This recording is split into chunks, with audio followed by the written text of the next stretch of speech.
Welcome, and thank you for joining this training on virtual child welfare social worker contacts. Due to the COVID-19 public health pandemic, federal, state, and local agencies have modified business practices to support community safety by implementing measures to slow the spread of the virus while complying with essential mandates. The purpose of this training is to introduce new policy and inform staff about virtual contacts. Through this training, you will be taught the options for virtual contact with children, families, and caregivers during this public health emergency, as well as understand the responsibilities for the social worker during these contacts. This training will also cover various virtual communication resources such as Skype, FaceTime, and Zoom. So, how did we get here? On March 4th, 2020, Governor Newsom issued a state of emergency proclamation in response to the novel coronavirus in California. Due to enhanced risk to older and vulnerable Californians and the fast rate of the COVID-19 spread, state and local governments have implemented multiple preventative actions, including a statewide stay-at-home order. To keep children and families safe and supported while maintaining social distancing and community safety, temporary authorizations have been granted to use video conferencing or virtual contacts for low or moderate risk situations. All County Letter 20-25 outlines the parameters for child welfare practice in California during this critical situation, including guidelines for child welfare investigations, open dependencies, and visitation. These guidelines allow video conferencing to be utilized when the agency determines it to be safe and appropriate for the child and family. All County Letter 20-31 provides guidelines on creating and documenting these virtual contacts in CWS CMS.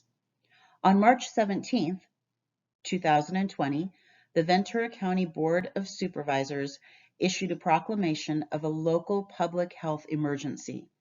Ventura County Children and Family Services developed the virtual child, parent, and caregiver contact policy to provide basic structure, direction, resources, and support for conducting ongoing risk, safety, and needs assessments of children, parents, and caregivers while maintaining personal and community safety during the current COVID-19 public health emergency.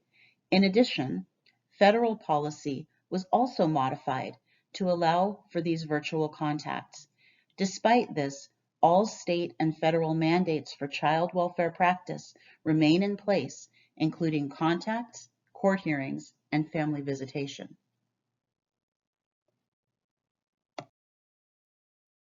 You may be wondering by now, if policy has been temporarily modified, yet practice remains the same, what exactly is a virtual social worker contact? Virtual contacts are contacts and serve the same function as in-person contacts and should be as consistently close to in-person contacts as defined by policy as possible. This includes continuing to operate using core practice model guidelines, safety organized practice tools, global assessments, motivational interviewing, and other strategies for quality case management and family engagement. It should be noted that in-person contacts are still the best practice and most preferred manner of case management, even during this health crisis. Cases should be discussed with supervisors on an individual case-by-case basis, and social workers need to remember that risk level can change so as not to become complacent in the supportive protective benefits that an in-person contact has to offer. Referrals to the STAR team may be made, but this is after thorough, updated, and thoughtful consultation with the social worker's supervisor and possibly manager. The referral to STAR is not an automated process. This is to emphasize that social workers may still continue in-person visits for court-dependent children and families during this public health emergency. Remember to conduct a comprehensive health questionnaire, which is completed in conjunction with the use of universal precautions and available personal protective equipment, PPE, or gear. Contacts, whether virtual or in person, must be documented in CWS CMS within 2 days. The policy for this can be found on PolicyTech at COVID-19-virtual social worker contact, or by searching the keywords COVID and contact in the CFS policies section on PolicyTech. Applications like Zoom, FaceTime, Skype are already loaded onto your county iPhone and are easy to use. Other applications like WhatsApp, Amazon Alexa, and Facebook Messenger are not on your county iPhone, but allow for video conferencing. You do need to check with your supervisor and BTD regarding these other technologies, and check with the county's technology policies and use of these services. Some virtual sites have better security, and some may leave the user open to loss of privacy. So, why meet virtually? As human beings, we are social creatures and are hardwired for connection. In a time of emergency, these connections can be lost. For vulnerable and at-risk children and families, social worker contacts and connections are indeed critical. Meeting virtually helps in ensuring that court-dependent children are safe from abuse and neglect, and that their overall health, safety, and well-being is protected during the current COVID-19 public health emergency. Further, virtual contacts allow social workers to continue critical assessments of a family's strengths, needs, and protective factors, which help ensure children are in the least intrusive family-oriented setting. Visits, even virtual, allow social workers to continue providing resources, information, and support during times of uncertainty, as well as continuing to engage children and families in case planning. And finally, virtual meetings comply with mandates and further promote personal and community safety. Our We Believe statements are foundational in how Children and Family Services operates. There is a strong current of strengths-based practices in our department that support our mission, values, and We Believe statements, which are listed here. As a team, we strive to operationalize hope, and we continue to do so by partnering with families to help them navigate through challenging times. Virtual contacts are a crucial part of this partnering during the public health crisis. Feelings of uncertainty and anxiety touch all of us during this pandemic. However, it is important to note that being involved in the child welfare system also creates uncertainty and anxiety. The families we work with are undergoing both, adding stress in an already stressful time. Take a moment to reflect and consider, what are some ways you can engage and partner with children and families to hear their voices and listen to their feelings of uncertainty? Try and meet families where they are and consider how this crisis has impacted them. Through engagement, hope, critical thinking, assessment tools, and thoughtful reflection before response, we are putting our beliefs into action. How do you determine if a virtual contact is suitable for a child and family? Social workers first need to conduct an SDM risk assessment for all children and parents to determine their risk level. The risk level and guidelines established by the CFS management team will determine the subjective priority level, low, medium, or high, for in-person contacts. Cases are reassessed on a weekly basis for priority face-to-face contacts. If a parent, child, or caregiver requires an in-person response due to immediate safety concerns or high risk level, thoroughly discuss this with the child welfare supervisor for a potential referral to STAR. Children, families, and caregivers that meet criteria for low and moderate risk are informed about the current effort to conduct virtual contacts versus in-person contacts due to the current public health emergency. Social workers will need to assess what technology the family has access to in order to facilitate virtual contact, like a smartphone or some version of a personal computer. And if the family does not have equipment for virtual visits or a Wi-Fi connection, the social worker will engage in a conversation about potential community resources that may help. Social workers should alert their supervisors if community resources are not identified for a particular child or family. For youth placed out of the county or out of state, contact the responsible agency in the receiving state, document this monthly visitation plan established by the receiving state as a result of COVID-19. Consult with the ICPC coordinator as needed. The next two slides will discuss roles in a virtual contact.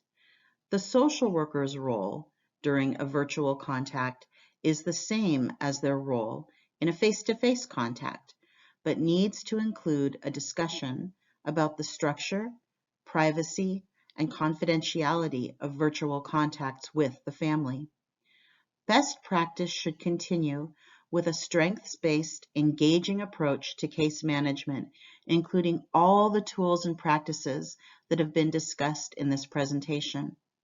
During this time, remember, children and family team meetings can still be utilized as well. A virtual contact should consist of a tour of the home environment, an individual interview with the child, and a separate interview with parents and caregivers. What is the supervisor's role in a virtual contact? Just as social workers are supporting children and families, our department wants to continue to support our staff. Child welfare supervisors and managers know that the same uncertainty and anxiety that our families face is a reality for us all. We are all in this together. Times of increased stress and uncertainty can manifest in staff expressing an unwillingness or inability to perform mandated tasks and requirements of the job. If this occurs, the social worker and supervisor need to engage in a thorough and thoughtful communication, exploring all options to meet the needs of the client and the social worker. Supervisors can help link staff to training and resources as well. Supervisors remain a social worker's point of contact for case questions and concerns. They will continue to engage you about contacts, court orders, assessments, documentation, and case ranks and log trackers, as well as liberalization of visitation and transitioning children to the least intrusive living environment. Critical situations, especially during a critical time, require that the most current information on a child and family is known at any given time. Remember, the content of contacts has not changed, nor have the time frames. Contacts should document how the child's safety was assessed using video conferencing, as well as how it was determined if the caregiver is able to provide safety and care for the child. Contacts should also include who participated in the virtual contact, what was discussed in the virtual contact, what was observed in the virtual contact, and what are the next steps. Please note, documentation must include specific language regarding how the assessment for a virtual versus in-person contact was determined. It is insufficient to simply reference the COVID-19 public health emergency. The following slide shows a sample wording for documentation. Take a moment to carefully review this slide. You may always refer back to this PowerPoint for the sample language. Social workers need to enter this into their contacts. For further information, ACL 20-31 provides step-by-step instructions for documenting virtual contacts into CWS CMS. The Human Services Agency website provides lists in English and Spanish of potential resources that may help facilitate virtual contacts, such as broadband information, Wi-Fi information, and utility resources, as well as resources for Ventura County citizens at large. It is advisable to check with each resource directly as situations may change. Thank you to the Virtual Contact Subcommittee for their work in developing the policy and work aids to ensure social workers have the information and support to continue best practice during this challenging time. We remain strengths-based as a team and continue to help families navigate these challenging times with hope and continued service. Thank you to all child welfare social workers for your continued support of children and families. The care, compassion, and skills you possess to support families has never been more necessary. Please reach out to the subcommittee members listed above with questions, coaching, and clearing of the path. Thank you.